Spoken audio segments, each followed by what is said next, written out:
आप कड़ी मेहनत, दूरदृष्टि, पक्का इरादा और अनुशासन के धनी हैं। आपकी शख्सियत का हिंदुस्तान में कोई सानी नहीं है। साहब को मैं समाज की ओर से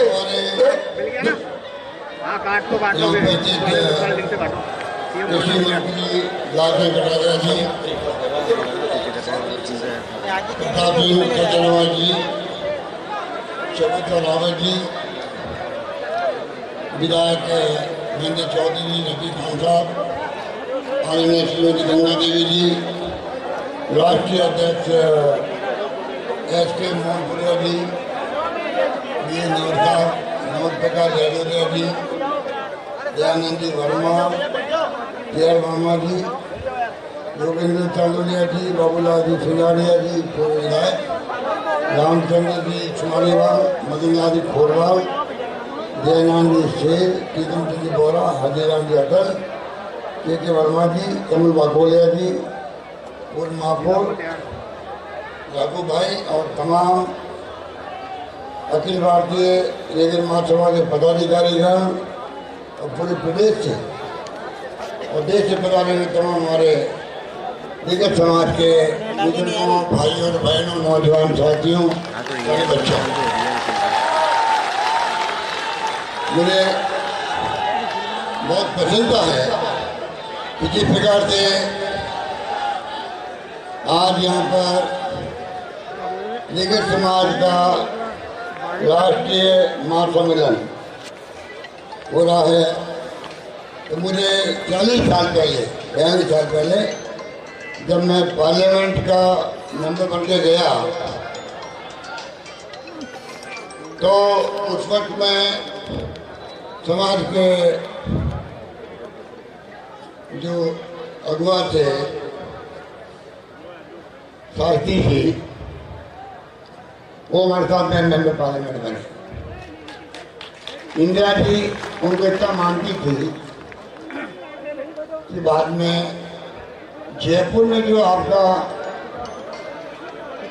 सम्मेलन हुआ वो धर्मदास शास्त्री के कारण हुआ। मैंने नहीं देखा इंदिरा गांधी जी जैसी महान नेता, एक महिला होकर जिन्होंने बहनों का मान और सम्मान दुनिया में बढ़ाया, वो एक समाज के लिए हिंदुस्तान के कोने में जाए, ये साधारण तय नहीं होता है।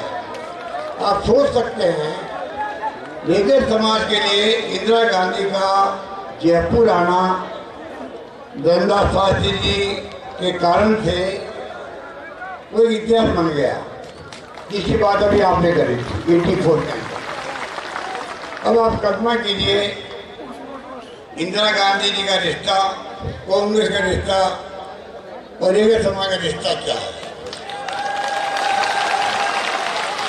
हमेशा इस बात का एहसास हम सबको है कि आप लोगों ने हमेशा कांग्रेस पार्टी, जिसका इतिहास बहुत शानदार त्याग का, बलिदान का, कुर्बानी का है, बड़े बड़े नेता जेलों में गए थे गांधी जी के सानिध्य में, पंडित जवाहरलाल नेहरू हो, चाहे वो सरदार पटेल हो, मौलाना अबू कलाम आजाद हो और डॉक्टर अम्बेडकर साहब का संविधान बनाया हुआ है।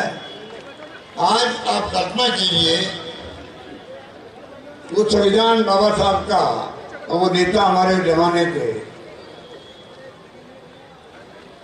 संविधान के साथ साथ में आपको अधिकार मिल गए सारे, छुआछूत पे कानून बन गया, बराबरी का हक मिल गया, वोट का अधिकार मिल गया। अमेरिका जैसे मुल्क के अंदर ही काले और सफेद का झगड़ा चलता वहां पर संघर्ष करना पड़ा अधिकार प्राप्त करने के। तो ये बाबा साहब का जो सोच था, सपना था, उसके कारण से आज ये संविधान देश में है। अब संविधान के बारे में हम लोग बोलते हैं कि जो आज माहौल देश के अंदर है वो चिंताजनक है। हम चाहते हैं कि तमाम देशवासी, गरीब अमीर की खाई नहीं बढ़े, दलित वर्ग जो हैं उनको न्याय मिले, दलित वर्ग के साथ में अन्याय अत्याचार नहीं हो, छुआछूत मानवता में कलंक है, छुआछूत किसे कहते हैं? सबके, सभी जाति, सभी धर्म के लोगों का खून का रंग जो होता है, खून का रंग वो लाल है सबका। ईश्वर ने बनाया, सबको समान बनाया है। और उसके बाद में आप देखिए छुआछूत बढ़ता है समाज के अंदर। ये व्यवस्थाएं चली आ रही है लंबे अरसे से। समय आ गया कि इसका अंत होना चाहिए। तमाम समाज, तमाम वर्ग, तमाम जाति, तमाम धर्म और तमाम भाषा बोलने वाले लोग बराबरी का उनको हक मिला है संविधान के अंतर्गत। लोक कल्याणकारी योजनाएं बननी चाहिए, ऊंच नीच का भेदभाव नहीं होना चाहिए, समानता नहीं रहनी चाहिए आर्थिक रूप से। ये संविधान कहता है बाबा साहब का। इसलिए कांग्रेस पार्टी चाहे सरकार में है, ऐसा नहीं है देश के अंदर। तो कांग्रेस पार्टी हमेशा संविधान को आधार बना करके, संविधान को मूल मंत्र समझ करके राज करते आई है। इसलिए देश में 70 साल के बाद में भी लोकतंत्र, वोटों का राज कायम रहा। पाकिस्तान की तरह 2 टुकड़े नहीं हुए देश के, रशिया की तरह 16 टुकड़े नहीं हुए देश के। आज हम 135 करोड़ ज्यादा आबादी हो गई है, तब भी ये मुल्क वोटों का राज आज भी कायम रहा है। इसलिए नरेंद्र मोदी जी प्रधानमंत्री बन पाए हैं। ये नहीं बोलना चाहिए उनको। मोदी जी पूछ सकते हैं पंडित नेहरू का नाम, लेने में उनको तकलीफ होती है। पिछले 2 साल मना रहे हम लोग अमृत मास मना रहे हैं। और प्रथम प्रधानमंत्री ने 17 साल से राज किया है देश के अंदर, आधारभूत ढांचा बनाया देश के अंदर। आप कल्पना कीजिए, बड़े बड़े कल कारखाने, बड़े बड़े बांध, IIT, IIM, एम जैसी संस्था बने जमाने के अंदर। उस व्यक्तित्व का नाम लेते हुए इनको तकलीफ होती है, चाहे मोदी जी हो, चाहे वो RSS या बीजेपी लोग हों। अगर आप इतिहास को इस प्रकार से तोड़ोगे, मरोगे, आप कभी इतिहास नहीं बना पाओगे अपना खुद का।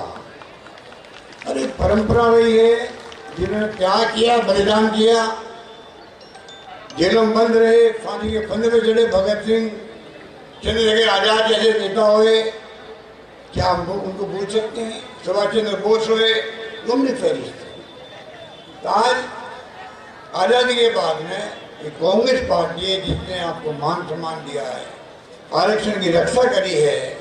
आज जो राज में है, मुझे याद है बचपन के अंदर इन्होंने कभी समर्थन नहीं किया आरक्षण का। वो ये लोग जनसंघ के रूप में काम करते थे पहले।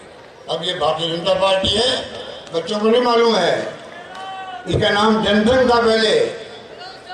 ये नफरत करते थे, आरक्षण का विरोध करते थे, वो ही लोग थे। हम बोले नहीं। इसलिए मैं कहना चाहूँगा, आप इतनी बड़ी तादाद में जो पधारे हो, ये कोई मामूली बात नहीं है।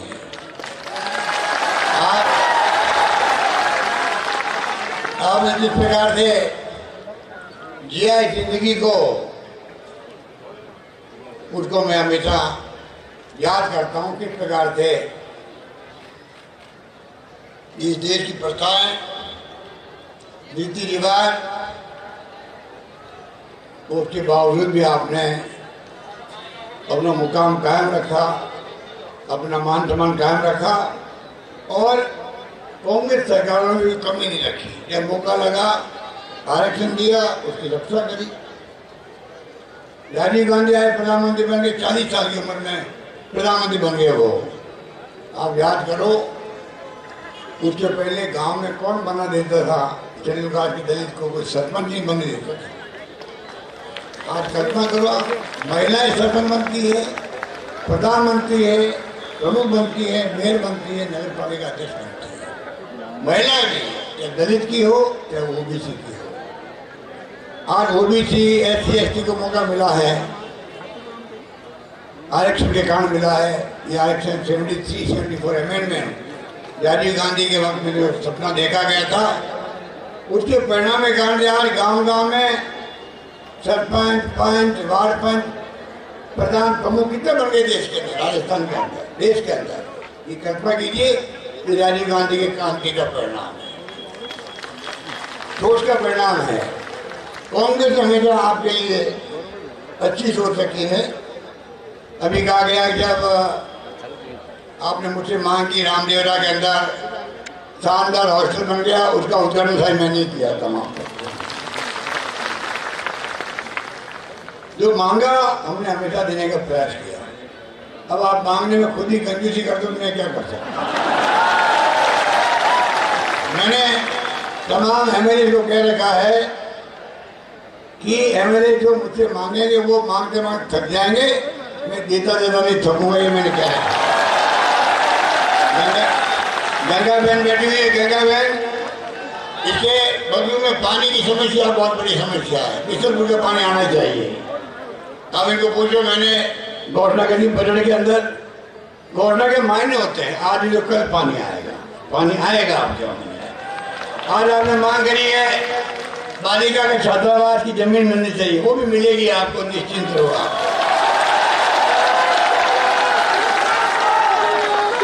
इसलिए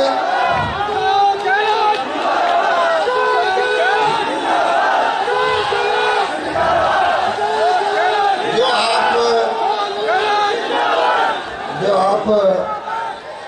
आपको जो कुछ भी देने का प्रयास कर लोग कर रहे हैं, ये कोई आप पे ऐसा नहीं कर रहे हैं। सबसे बड़ी बात मैं कहना चाहता हूँ, जो सरकार में मैं हूँ आपके आशीर्वाद से हूँ। जनता माई बाप होती है, वो तय करती है, सरकार बनती है। इसी रूप में हमने देखा है हमेशा किस रूप में हम लोग आपको सेव कर सकें, संबोधन कर सकें। सरकार आपके दुख सुख में हमेशा साथ रहेगी। कोरोना आया था, हमने कोई कमी नहीं रखी, वरना ऑक्सीजन की कमी से कितने लोग मर जाते। एक एक का मैंने ध्यान रखा, प्रदेशवासियों का। 500 बार मैंने मीटिंग करी होगी वीसी से राजस्थान के अंदर। इतना शानदार प्रबंधन किया कि तारीफ देश में नहीं दुनिया भर में हुई राजस्थान की तारीफ। सारा इलाज फ्री कर दिया। और अब तो जो आप देख रहे हो, अभी हमने चिरंजीवी योजना लेके आए हैं, हिंदुस्तान में कहीं नहीं है। 10 लाख का बीमा इलाज का, 10 लाख का बीमा। सरकारी अस्पताल के अंदर आईपीडी ओपीडी सब फ्री, दवाएं फ्री, जांचें फ्री। ये दुनिया में नहीं मिलेगा आपको।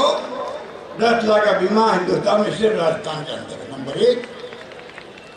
नंबर 2, MRI 8-10 हज़ार लगते हैं मार्केट के अंदर, वो free. CT scan free, dialysis free. आगे सुनिए आप। और मैं इसलिए कहना चाहता हूँ जिससे कि आप आगे में गरीब आदमी को, अगर उसने अपना नाम नहीं लिखाया हो, कार्ड नहीं बनवा, कार्ड बनवा ले वो, क्योंकि इतनी शानदार योजना, क्रांतिकारी योजना है जिसमें 10 लाख का बीमा।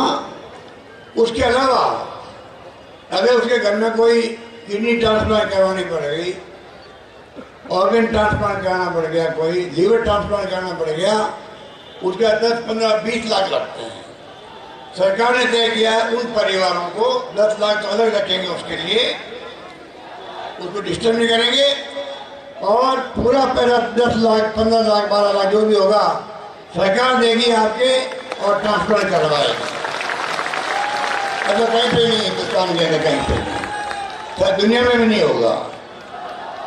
और नंबर 3, साथ में हमने ये भी कर दिया है, जो अस्पताल में भर्ती होगा चिरंजीवी योजना के अंदर, उसे 5 दिन पहले से लगा करके, जब वो अस्पताल से जाएगा, छुट्टी होगी उसकी, 15 दिन बाद तक का खर्चा भी सरकार उठाएगी। ऐसा आज तक कभी नहीं। और इसके अलावा 5 लाख का बीमा कर दिया एक्सीडेंट का। भगवान करे कोई एक्सीडेंट नहीं हो, तो आप जानते हैं कि एक्सीडेंट तो होते रहते हैं। हमें बहुत दुख होता है कि एक आदमी जान क्यों जाए एक्सीडेंट के अंदर। आपको जान के आश्चर्य होगा, हमने 5 लाख का बीमा उसका भी कर दिया है, जिससे कि आदमी का परिवार में एक्सीडेंट हो भी जाए तो कम से कम 5 लाख रुपये मिलते हैं। आपको जान के खुशी होगी, अभी मैंने फिगर मंगाए हैं सरकार से। अभी तक जब से योजना लागू हुई है तब से 1384 लोगों को इसका फायदा मिला है। सड़क दुर्घटना में 1151 लोग, ऊंचे से गिर गए हैं तो 51 लोग, डूबने से मर गए। अभी भी खबर आई है, जोधपुर से आई है खबर, 3 लोग मर गए वहां पर छुटरा बांध के अंदर मर गए, बिजली गिरने से मर गए। बिजली गिरने के लिए अलग स्कीम हमारी है, उसमें पैसा मिलता है। और बाकी जो है करंट लग गया 117 केसेज है, मकान ढह गए 13 लोग मर गए, आग लगने से 4 लोग मर गए। आप बताइए 1384 लोगों को अगर ये स्कीम नहीं होती तो वो हमारे पास अपने में लेके घूमता रह जाए।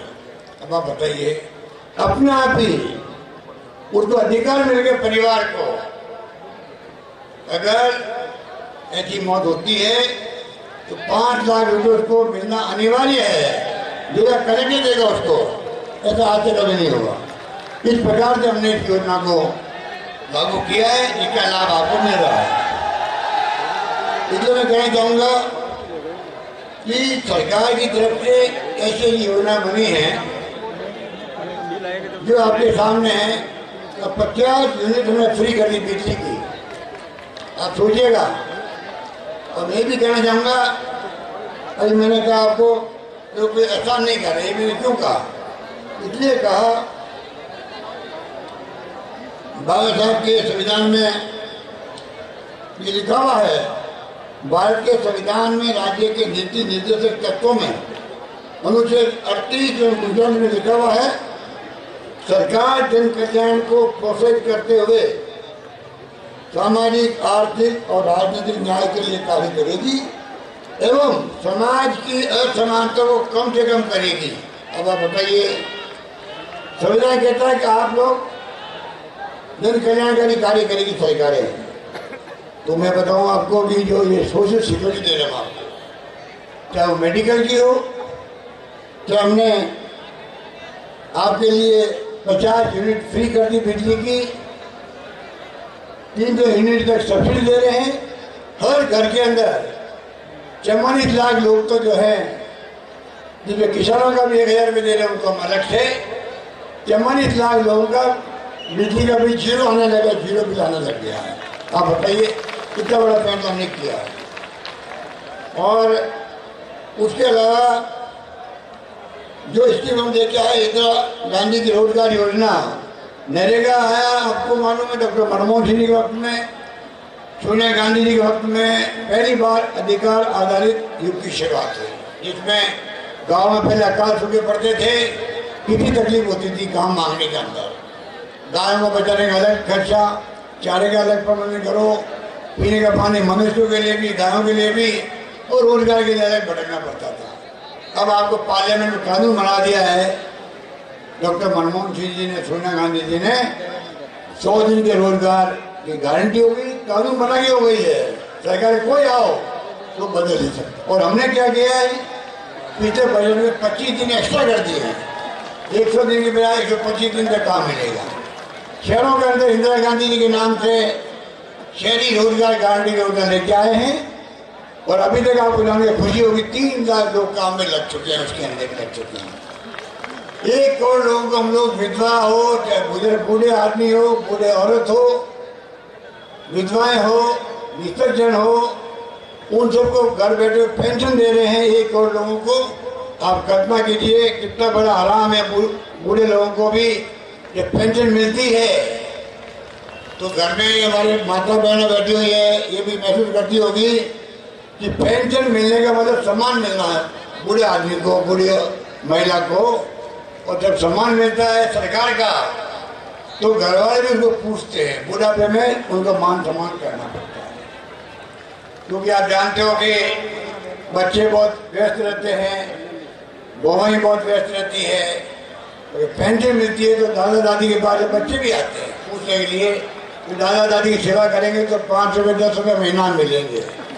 तो ये क्या है, इस प्रकार से हमने हर चीज़ का ध्यान रखा है जिससे उनका सम्मान बना रहे। इस प्रकार से आप सोचिए कि अनाथ बच्चे हो गए हैं, कोरोना में हो गए, अलग पैकेज दिया मैंने उनको, 1-1 लाख रुपये दिए हैं। 5 लाख रुपये जो 18 साल के होंगे तब उनको मिलेंगे। जो कोरोना में अनाथ बच्चे हो गए उनकी अलग स्कीम है, विधवाओं की अलग स्कीम बनाई मैंने। सबके परिवार में हम लोग पैसा 1 लाख पे दे रहे हैं, 50,000 के बाद में और दे रहे हैं। इस प्रकार कोरोना के अंदर मैंने 35 लाख लोगों को, जब हम घरों में बंद थे तो 5 बार मैंने उनको 1,000 रुपये भेजे उनके घरों में, एक बार 1500 रुपये भेजे थे, जिससे कि उनको आराम से टाइम लेकर सके, क्योंकि काम धंधे सब बंद हो गए थे, ध्यान हमने रखा। इसलिए मैं कहना चाहूँगा, आज अनाथ बच्चे जो है राजस्थान में, अनाथ बच्चे वो दादा दादी के पास रहते हैं, नाना नानी के पास रहते हैं, या कोई रहते रिश्तेदार के यहाँ, उनको 5 लाख बच्चों को उनकी पूरा खर्चा सरकार उठा रही है। उस परिवार में पालनहार योजना के अंतर्गत बहुत पॉपुलर योजनाएं भी बनी हुई है। आप कल्पना कीजिए, ये सब सोशल सिक्योरिटी है। ये विदेशों में आते, दुनिया के अंदर आपके बीएल नवर साहब रहते अमेरिका के अंदर, इस बार तो आया नहीं वो, पहले वो 2-3 बार मेरे साथ आए थे मंच पे। उनको पूछिए आप, दुनिया के मुल्कों में हर परिवार की सोशल सिक्योरिटी होती है, वीक के पैरामीटर कोई तकलीफ नहीं पाए। हमारे यहाँ भी हम चाहते हैं, नरेंद्र मोदी जी को चाहिए, राजस्थान ने जो सोशल सिक्योरिटी का बीड़ा उठाया है, चाहे स्वास्थ्य सेवा हो, चाहे शिक्षा हो, चाहे पानी की योजनाएं हो, चाहे बिजली में, आपको मैंने बताया कि हमने 50 यूनिट और 300 यूनिट तक कम कर दी रेट, 0 बिल आ रहे हैं। ऐसी स्कीमें भारत सरकार को चाहिए पूरे देश में लागू करे, जो हमने लागू की है मॉडल राजस्थान बनाकर देने के लिए। ये मैं उनसे भी आग्रह करना चाहूँगा कि उनको आगे आने चाहिए। ये कोई रेवड़ी नहीं है, ये कह के आप बेइज्जती करो गरीबों की, ये कोई रेवड़ी नहीं है। ये गरीब आदमी के महंगे के जमाना बहुत भयंकर है, महंगाई है। हमारी बहनों को घर चलाना मुश्किल होता है, इतना महंगाई हो गई है। तेल 200 रुपये किलो तेल हो गया है, क्या खाए, क्या खाना बनाए। तो बेरोजगारी बहुत भयंकर है, नौकरी लग नहीं रही है लोगों की। राजस्थान सरकार फिर भी 3 लाख से अधिक नौकरी लगा रही है, जो एक रिकॉर्ड है राजस्थान के अंदर। हम आने वाले वक्त में और प्रयास करेंगे किस प्रकार नौकरी लगे। कल हमने इन्वेस्ट राजस्थान किया था सम्मेलन, जिसमें 3000 डेलीगेट आए थे। जहाँ उद्योग धंधे लगेंगे तो प्राइवेट सेक्टर में रोजगार मिलेगा। आप ही सरकार कोई कमी नहीं रख रही है, राजस्थान के चौमुखी विकास हो, राजस्थान लोगों को रोजगार मिले, महंगाई की मार कम करने के लिए हम इतनी स्कीमें लेके आए हैं। आप दवाइयों में खर्चा बचेगा, सेविंग होगी, तो आप बच्चों के लिए दूध पानी का इंतजाम कर सकते हो। इस प्रकार से महंगाई के जमाने के अंदर हमारी तमाम योजनाएं, सोशल सिक्योरिटी जो है, जैसे मैंने आपको पढ़ के बताया, संविधान की मूल भावना वही थी, और साथ के अंदर संविधान के साथ साथ में जो मूल भावना है उसको आधार बना करके हम लोग काम कर रहे हैं। इसलिए तमाम संभव हो पा रहा। सरकारी कर्मचारी को हमने ओल्ड पेंशन स्कीम में जोड़ दिया है, बहुत बड़ा फैसला था। आज वो सिक्योर हो गए हैं, बड़ा तकलीफ पा रहे थे वो लोग भी, चिंता करें पता नहीं हमारे रिटायरमेंट के बाद में क्या होगा, वो काम भी हमने किया है। इस प्रकार से कोचिंग में जो है बहुत पैसा लगता है, गरीब परिवार कहाँ से पैसा लाए कोचिंग के लिए। 15,000 बच्चों को जो दलित वर्ग के हैं, पिछड़े वर्ग के हैं, उन सबको सरकार कोचिंग करवाएगी, ये हमने फैसला किया है। 200 बच्चों को विदेश भेज रहे हैं पढ़ने के लिए, जो टैलेंटेड है, प्रतिभाशाली है। पूरा खर्चा 50 लाख फीस हो, वहाँ पर 1 करोड़ फीस हो, सरकार दे रही है। अभी तक लगभग 200 बच्चे जा चुके हैं। मैं आपको इसलिए कह रहा हूँ, आप लोग कृपा करके तमाम जो नौजवान साथी बैठे ध्यान रखें, सरकार की क्या क्या योजना है आपके ध्यान में रहनी चाहिए, आपका परिवार फायदा उठा सके और आप किसी परिवार को समझा सको, इस काम में आप आगे आ सको। इसलिए मैंने इसी बात आपको बताई है, किस प्रकार से हमें आगे बढ़ना है। इस प्रकार से मैं कहना चाहूँगा, बजट के अंदर हमने चालू कार्य विकास कोष की राशि को 100 करोड़ से बढ़ा के 500 करोड़ कर दिया मैंने।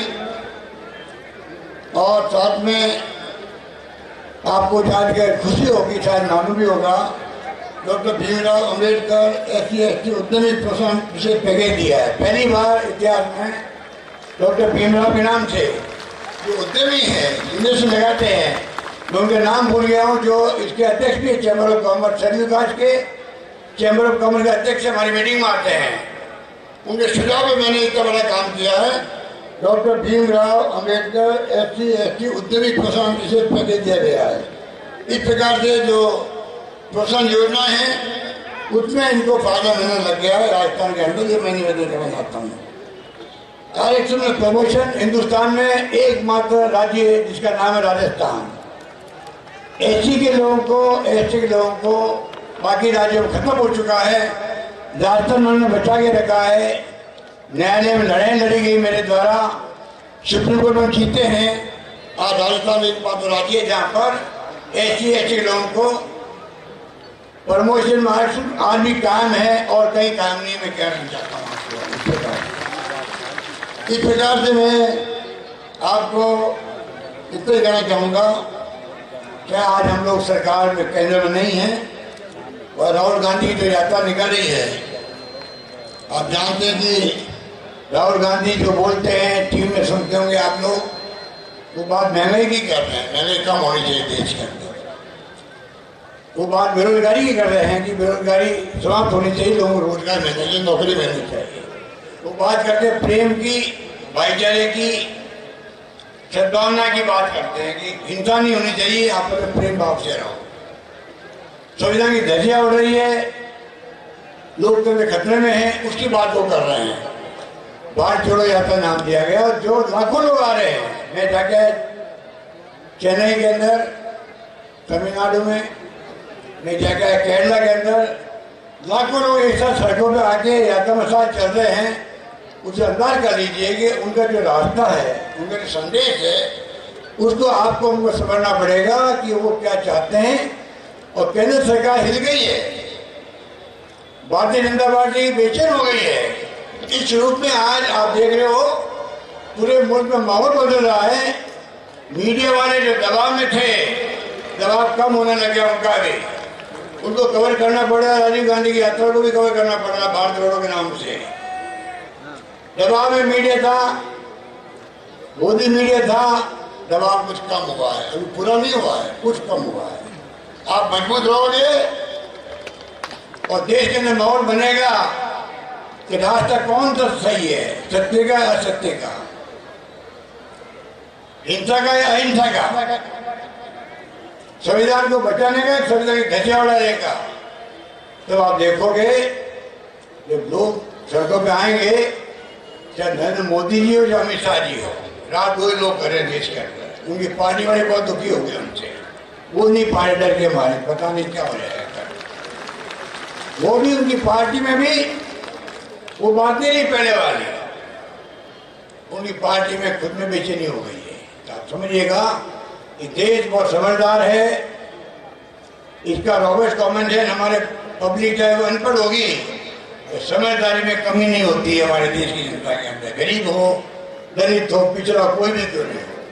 इसलिए मैं कहना चाहूँगा जो ये अखबार में आते रहते हैं, गांधी परिवार को पूछ नहीं रहा है, अब गांधी परिवार की शक्ति नहीं रही है वोट दिलाने की, ये तमाम बातें बकवास है।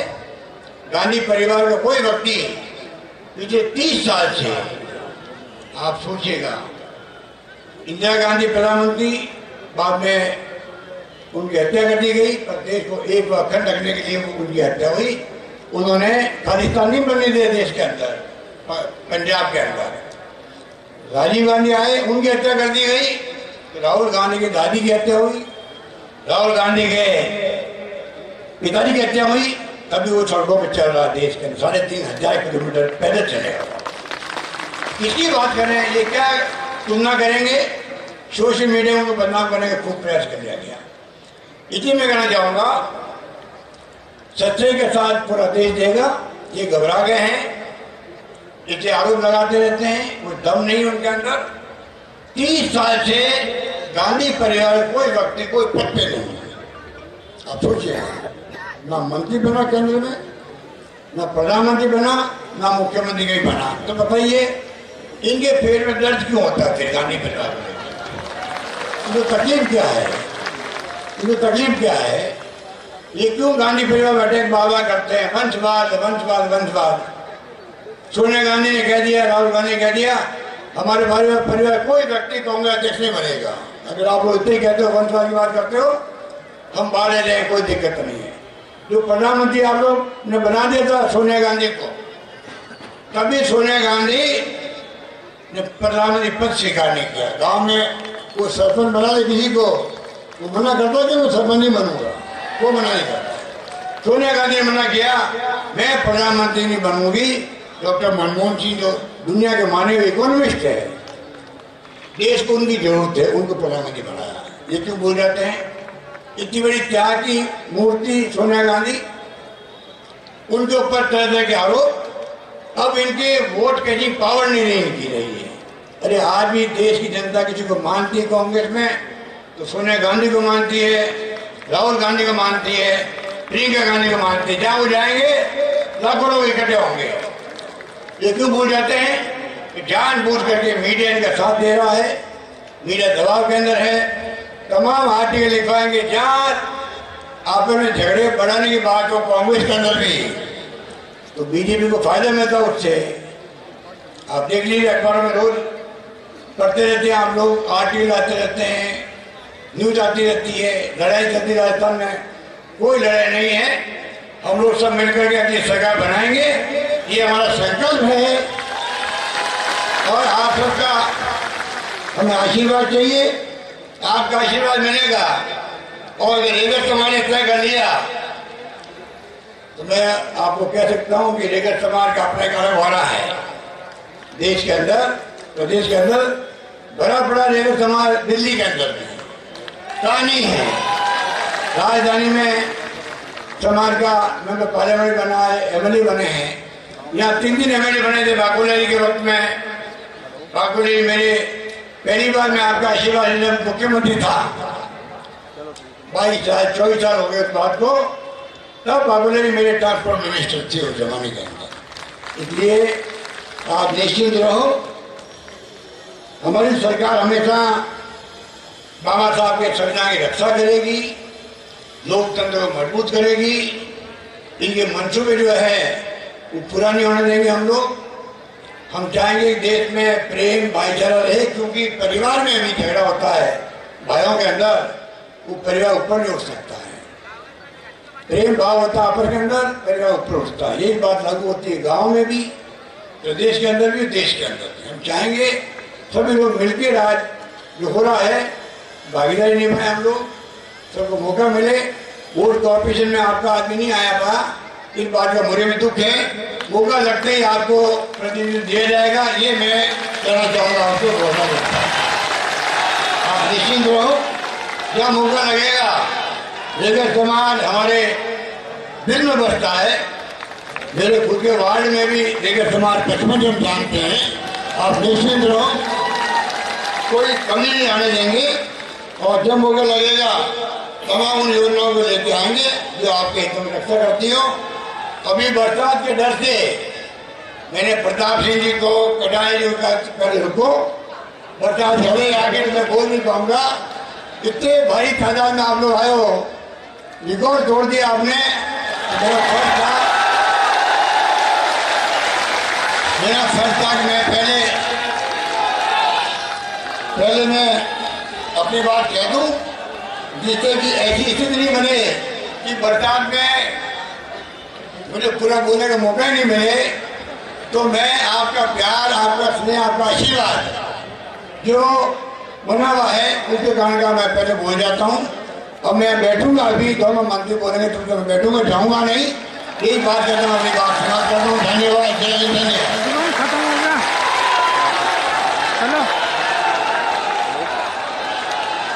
जैसा कि सर ने आदेश फरमाया है कि अभी सर बता देंगे, बड़े हमारे सौभाग्य गर्व की बात है। उस उद्बोधन की